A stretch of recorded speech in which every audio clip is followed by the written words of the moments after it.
Okay, good afternoon everybody, and welcome back to the train. After last week, we now have guests who've just joined at this station, and we've got Agnus Fitzgerald. Good afternoon, John. Who's a businesswoman in Liverpool. Thank you for inviting me. It's a pleasure. And we've got Julie Quinn. Good afternoon, John.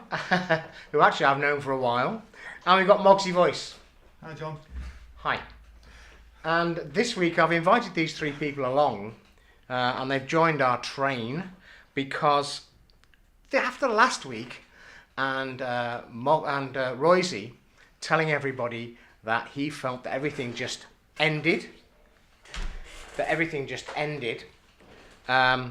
this week I want to pose the question that is there a life after death? And if there is, what does it look like? What does it look like? Chase and Roisy took a look at that question about is there a God? And they chose to, believe in a way, but Roisy definitely believed that there was an energy, and that energy didn't necessarily end when we died. But my point is, where does it go? What happens? What's it look like? What do you think? Well, my first thought on it is, years ago, we were coming back, we'd been camping in Somerset, and we were travelling in the car coming back up the M6. We were near Stafford, and there was a slow moving line of traffic on the inside, and a van pulled out right in front of us. I stood on the brakes, the car spun. As the car was spinning, I was concerned more about the passengers that were in the car than myself. And I asked, can someone do something here for these? Because, I'm not bothered about myself, but about these, yes. Next thing, the car, everything seemed to go into slow motion. And the car was filled with lights. And I could actually make beings out, pulling all the passengers into their seats and holding them. And I was quite relaxed about that then. We ended up in the central reservation. The car was a total write-off. We were facing the wrong way on the M6, and everybody was unscathed in the car. I think someone out there was looking after us in the car at that time. So there's a life after death, and that life after death can be just there to help. Well, there's definitely a different side to life. And Julie sat there nodding her head, and Agnes can't wait. Well, doesn't that sound more like life within life? Because these people were on the motorway, they were still on this planet, nobody had died. And from your story it sounds like you rescued them from the crash. So nobody has actually died, have they? So how do we class that as life after death? No, because I was one of those passengers. And you're here alive, And so I'm you're here not dead. to tell the tale 100%. I was actually sat in the back, and the whole thing just happened in slow motion. I'll never ever forget it as long as I live. But one thing that struck me is the car went sort of pure orange and white inside, and that's how quick it was. For it to bounce, hit the central reservation facing the wrong way, that's short of a miracle in my book. And for us to come out with just bruises, that is a miracle in itself. I mean, I believe in miracles, everything is a miracle. But I've seen also the other side where I've been on an operating table. And yes, I have been over to the other side. I can verify that as well. Purely because when I was on this operating table quite a few years ago, basically I'd nearly died through a lot of injuries within my body, internal bleeding. And I went over, everywhere was just pure white, and it was just so peaceful, so peaceful, so quiet. My grandmother came, she said to me, Julie, it is not your time yet. You've got work to do. Please go back. And I said, but I want to stay. Well, there you have it, and that I can honestly say is about 21, 22 years ago. But you saw nothing. I saw nothing but the white light of my grandmother. So were you not quite there, do you think? I don't think I was quite there, but I was told to go back. I think if I'd gone any further, I would have crossed over, as I would call it. Okay, that's your term. Agnes, you've got quite a business head on your shoulders. How do you feel about this? Because I also know you've got a very strong belief as well. You've got first-hand description there on somebody who says they've actually died and gone to heaven. Given your description of it, Julie, as you saw it then, which could be 100% accurate, who She knows? never said it was heaven though, did she? No, I didn't. Potentially not. my perception. So do you think we might go somewhere in between and then there's a choice? So this big white fella, this with a big beard and his big white, sitting on his big throne, is telling everybody you're going to the left and you're going to the right and you're going up and you're going down, or... Well, she didn't describe her grandmother as a big white man with a white beard, did she? True, my grandmother. No, that's the character. That's the character John is preparing for with his new hairstyle. Yeah. Thank you. Just got to get the beard now. So if that is the case, and we're just... do you get a choice, do you think, or...? I think we do have a choice, but in my case I wasn't given that choice because I was told I had work to do, and that bit I do definitely remember hearing. And bearing in mind I was only in my 30s, and I have young children at that time as well. Obviously they're all grown up now, but they obviously needed me around to keep an eye on them, keep them in check, etc. But I always think, well, yes, there is life after death. And I happen to be one of those fortunate to be told, yes, there is further, but I needed to go back. You need to come back. I needed to come back. What do you think, Agnes? Do you believe in life after death? I would think so. What the hell are we all on this planet to start with if there isn't something better than what we have at the moment on the planet? So you consider it's going to be better than we have on the planet? It can't get much worse now, can it, John? Come on. What if you die and you go to your heaven and say, and God's waiting for you, and he says, well, what did you think of heaven? Well, if I go to my heaven and meet my man, then it's like a marriage made in heaven. No, you know, you find the love of your life on there. If you go and meet God and he says, what did you think of heaven? And this was supposed to be the heaven. What makes you think I think it's a he? Ooh. That's a good question. I do apologise. Actually, I don't know whether there is or there isn't one, but I don't actually believe in one because I haven't experienced one. So what do you believe in if you don't believe in a God? Right. We're back to where we were last week, actually. But yeah. Okay. Sorry, somebody was actually speaking about the energy and not being able to be destroyed. It's an Einstein quotation, isn't it? It's used by the SNU. Energy cannot be created or destroyed. It's physics. It it's can a only basic change. physics. Yeah, it can only change form. Yeah. Yeah, that makes sense in like the. You spoke of it as the essence of the human being. Yeah, that. What I'd say is when we're born, right, every atom in our body creates the being, but over time, I think it's every 2 years, every single part of your body has been replaced. So you are not the same person physically, although here nothing changes, does it? You know, you still think the same, you still remember the things that happened to that body. Yeah, so there is something within us, yeah, that stores all that information. Now, that can only be a separate energy to the physical body. Why? Why? Because if every atom in your body is changing, right? What you eat, it replenishes all the different cells. Every cell changes. Yeah.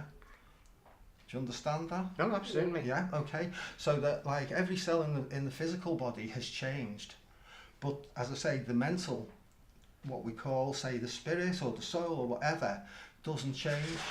Hang on a minute. the cells in the body do change. They are regenerated. The cells in your brain just die. Or there's some concept that may not be like that, but they say they just die. Now the thing is, it's the stuff in your brain which is basically the computer. Yeah. And at the moment we save things on computer, it's saved on the cloud. Are we not in a similar situation in our heads? That stuff is just being saved, and therefore it's still us. Yeah, but you're actually confusing the physical brain with the spirit of the person. Which is the third entity that you're referring to, I think, which I actually agree with. A bit like the snake shedding its skin. The whole body is changed and regenerated and renewed.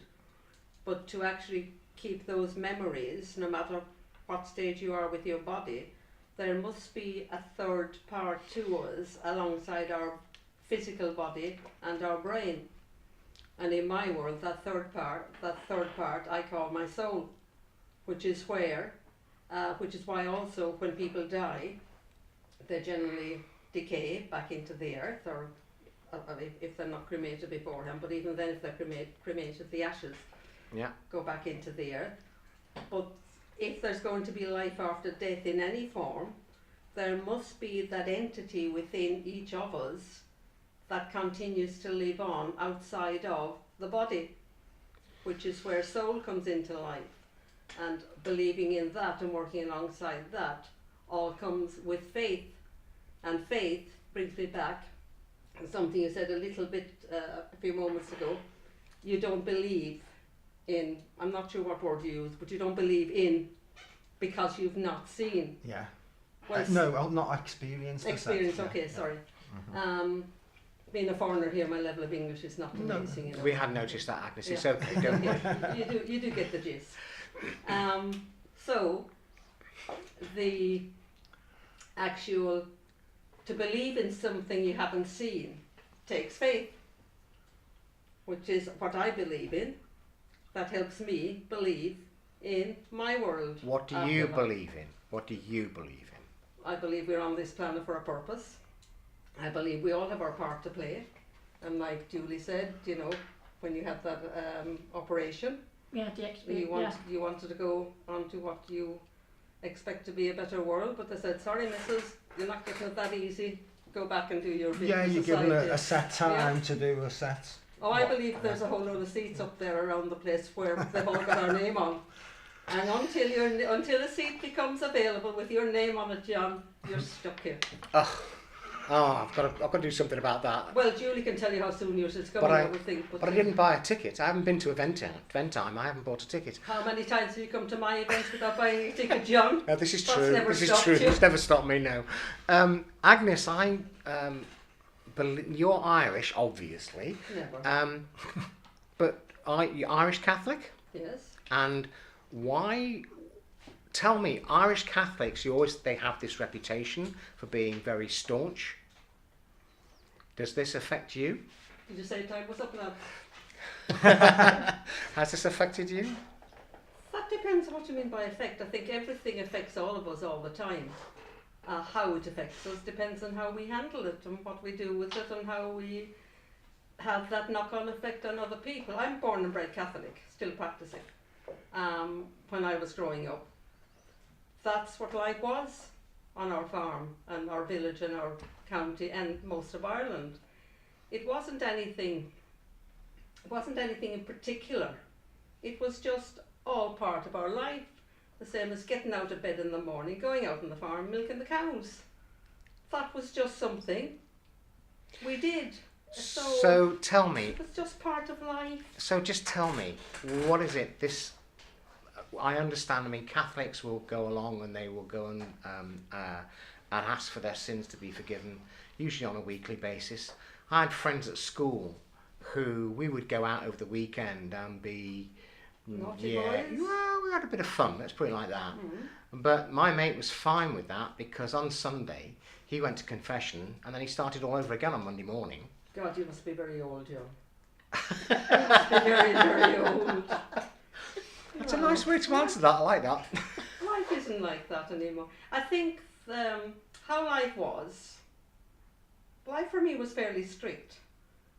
But it wasn't because I was Catholic.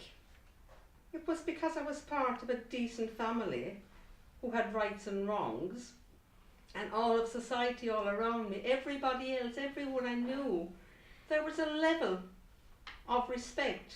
Respect for self, respect for others. There was a level of responsibility. There was a level of how we behave with other people. But that's nothing to do with Catholicism. That's something everybody should have today. But is that to do with religion? Well, religion is a different thing.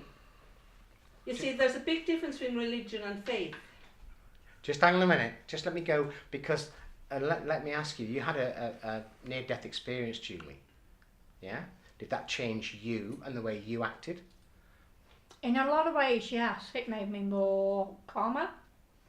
And it also made me think about my own actions and the consequences that they bring about.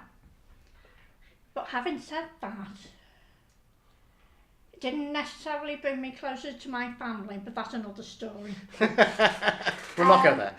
Yeah. However, I found that there's no two people ever the same, Correct. regardless of what Yeah. or who they are. Yeah. And you have to make the best of every situation that's around you. So, going back to what Agnus was saying about faith, has faith made a difference? Did that make a difference to you and your faith, or your belief, or your understanding? That's a very good question, to be honest, John, because I found that faith is... How can I put it? Right, faith to me, it's not something that can be answered very easily, put it that way, because everybody has their own way of believing in faith. To me, faith comes from within. Correct. But that's only my personal belief, No. not necessarily Well, it anybody looks like you've got else. a mate there. And it's how everybody perceives their own faith for themselves, if that makes sense. Yes. Certainly. It does, but going back to what you were saying about strict upbringing, does this not help with faith? Not necessarily, Go on. because it doesn't matter whether you have a strict upbringing, no offence, whether you have a strict upbringing or whether you have core values in the home or whatever, or whether you have a poor upbringing, faith comes around everywhere, wherever, no matter who you are, where you are based, if you like. Go on. I'd say You're Max has got itching something there. to say. I just actually believe, because like, I mean, we're actually talking about afterlife, but like we've gone on to faith here, so Well, that's not surprising. yeah, What no, goes on in this no, show? but, what we're thinking is it's quite easy to lose it as well, Sure. because it's like, you ever see the footballers come onto the pitch and they get down and they bless themselves, and then when they score a goal they're thanking God or whatever. But what about the players on the other team who lost, who had also come out and done exactly the same thing, you know? This takes me back actually to when I was at college many years ago, and we did a play there called Oh What a Lovely War. And Oh What a Lovely War, which was written by Joan Littlewood, was an improvised play. And it was all about different things that went on, different aspects of the war. But they showed there were two churches, one on one side of the stage, one on the other. One was German and the other was English. They were both saying the same prayers. Yeah. They were both singing the same hymns in different languages. Yeah. But they were both praying to exactly the same God for exactly the same thing. Mm-hmm. So how does that equate with this afterlife? Because which afterlife did they go to? Exactly, yeah. Yeah. Hitler is probably in heaven. Well, That's another avenue. well, I was actually at a workshop years ago, and I actually asked that because somebody said, that you have with the SNU seven So principles. you need to explain the SNUs, the Spiritualist Spiritualist National, National Union. Union. They have 7 principles, and one of those principles is that eternal progress, and it's open and To everybody. and retribution and everything like that. But like everybody is allowed to make amends here and in the afterlife. So what happens to Adolf Hitler? And they all went, well, you've just brought the conversation down. Because I think nobody knew the answer, Yeah. basically. And nobody wants to give an answer. And nobody wants to try and give an answer to something like that, because you haven't got just Adolf Hitler. I mean, there's been many other really terrible figures through history. Yeah.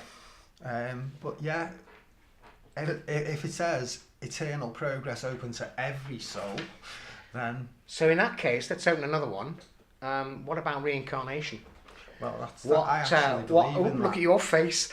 What actually comes out of reincarnation, if it exists? I mean, I evidently am going to come back as a cockroach, but that's fine. That's okay. No, that was your last life, John. Oh, I see.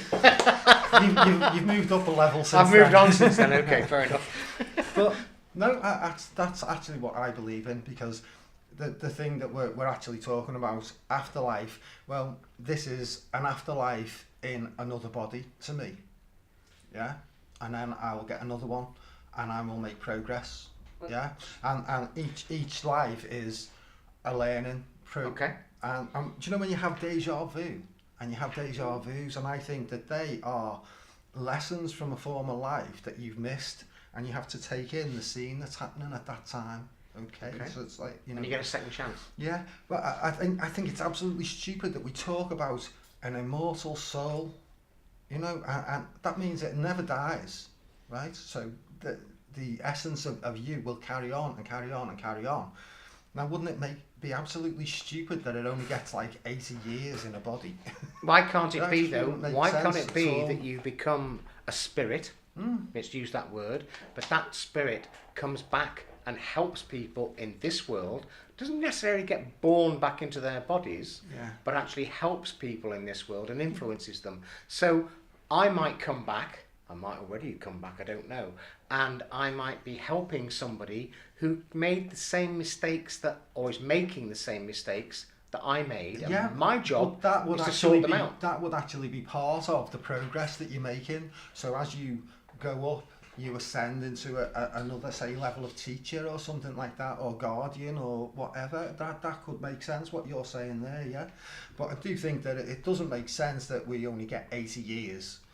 Yeah, and so out of all eternity. Well, as my mother was 99 when she died, I think 80 years. It's an average. So the Buddhists who spend all their time sweeping the pathway in front of them, so they don't stand on an ant or some small insect, which might possibly be the reincarnation of their brother. Well, it could be me. It could be you. Yeah, and that's why I respect all the ants. But then again, I find them fascinating anyway. So I don't go round killing ants, because like I go round inspecting them and making sure they're okay. I shall stop killing bees in that case. Agnes. If there is reincarnation, then where does it all end? Well, eternity means forever. Yeah, but this planet is not eternity. Well, I didn't say that. This world has got a lifespan. I didn't say we wouldn't move on to another plane. So we might move on to another planet. Well, not necessarily a planet. That's what I thought you were referring to when you were talking about the spirit and that, whereas I thought Moxie was trying to stay on planet Earth. But you said, when you said come back and be a soul, or come back and you didn't use the word, you said come back and be a spirit and help people. Well, that to me suggested that you were thinking about coming back as non-human, that you would come back in that spiritual form. So effectively, there's somebody in this room right now that we can't see, but they're helping me get the right words out. Oh, you've noticed them as well. Yeah. Ah, good. I'm pleased about that. It's the one with the green jacket. Oh, right. Okay. Fair enough. With the shamrock on the. Okay. Fair enough. There's a thing I read many moons ago now where they were discussing exactly this, and they were talking about worlds and incarnations and so on, and the concept was that if you look at an atom, it's actually got molecules revolving around it. It looks like a sun with planets revolving around it. Now, if you imagine that we're made up of loads of atoms that are just like that, if you can imagine something so infinitesimally small that we could be living on an atom on a planet which is making up some other being, and within us there may be atoms with people on them that are so infinitesimally small we can't imagine them, John, but they're a whole world down what there. you must do is never trust atoms. They make up everything. Oh, now that has brought it down.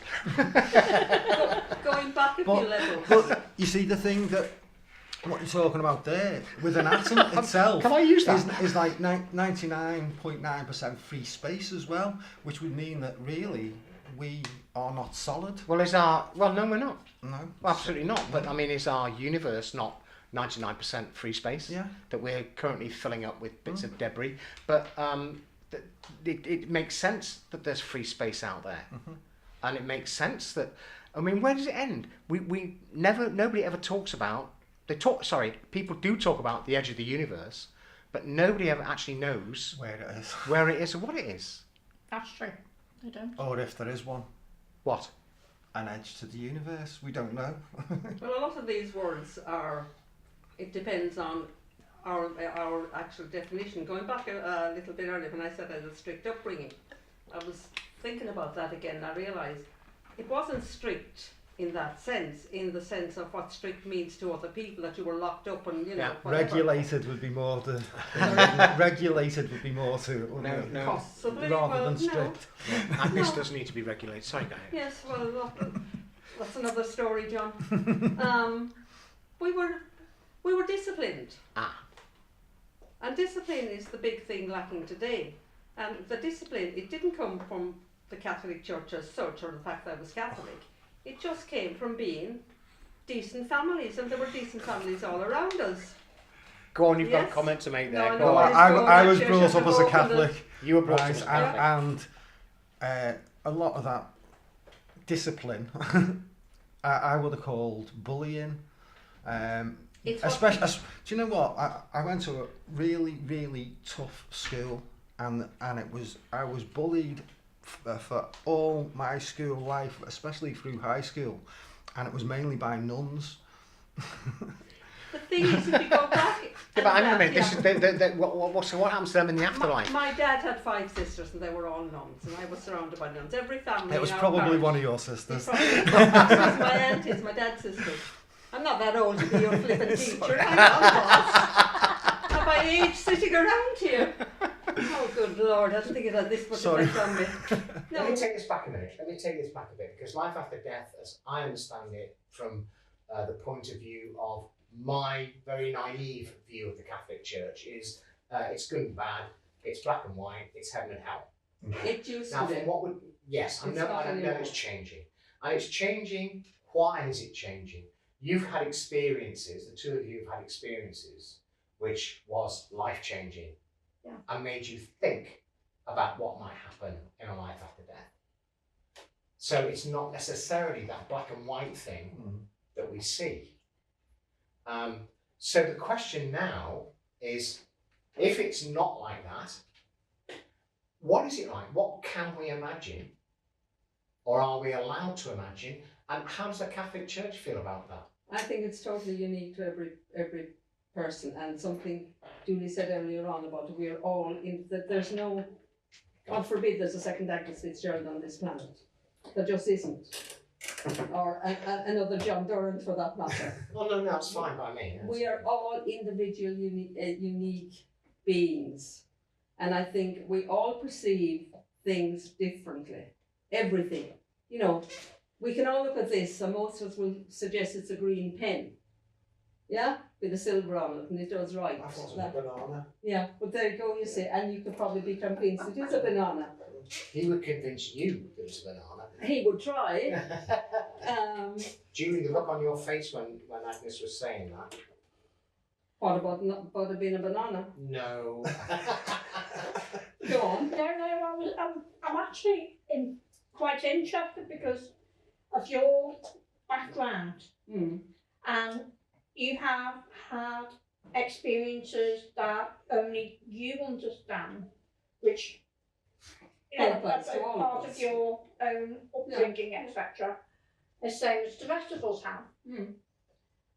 But what I've been struggling with is, what is your concept of life after death? For real. Because you've been avoiding that a little bit.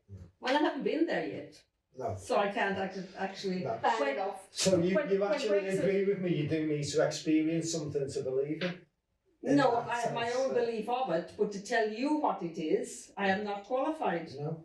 It's a bit Right, like fair when enough. Brexit set in, my description with Brexit, because nobody knew anything about it or what would happen, I described it as, well, I see it same as life after death. And I said, well, I tell you, this is my version of heaven and it's exactly this. And people say, well, have you died and gone there? Well, no, but isn't that what it would be? So we've still got chairs, haven't we? Well, for me, there's a time and space for me to leave this planet.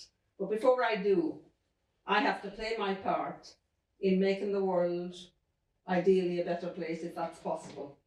As I said earlier, it can't go any worse. And my actual belief is, I'm here for a purpose. Certain jobs have been enrolled to me. I've got free will to decide whether I want to do them or not. I do constantly ask the question, how the hell do I know what it is you want me to do today? I ask that every single morning. I don't know yet if I get answers or not, but I do what I go with my gut or what I feel is right and what hopefully helps other people. And I do believe that eventually there will come a time when I have done my little bit for society and I'll just say, do you know what? I'm tired.